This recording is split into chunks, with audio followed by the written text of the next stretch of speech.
Кәрәзле элемтә вышкысына каршы көрәшәләр. Шалыдагы 30-нчы микрорайонда яшәүчеләр үз йортлары һәм балалар учрежденияләре янында кәрәзле элемтә каланчасын урнаштыруга каршы. Биредәге хәлне Шалыдагы хәбәрчебез Лилия Гатина ачыклады. У нас здесь, понимаете, вот здесь теплотрасса проходит, вот прямо вот здесь.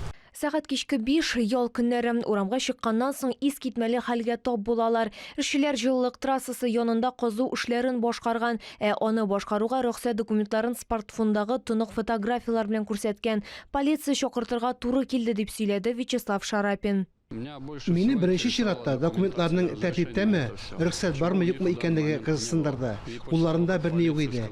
Полиция чакыртам дигәч, алар китеп барды. Хәзерге вакытта халык вышка кую якын тирә йортларда яшәүчеләрнең сәламәтлегенә генә түгел, балаларга да тискәре йогынты ясар дип борчыла. Чөнки 15 метрда гына мәктәп һәм институт урнашкан, мобиль каланчаның тәэсир итү радиусы халык сүзләренә караганда 3 километрга якын. Мы против, конечно, всего. Нам просто жалко наших детей, которые учатся в этой школе. Ну пусть они даже не наши, но они же дети. Халык имзалар җыярга һәм прокуратурага мөрәҗәгать итәргә ниятли, без вакыйгалар үсешен күзәтеп барачакбыз. Лилия Гатина, Диана Малярова, Сергей Вильданов, Яңалыклар.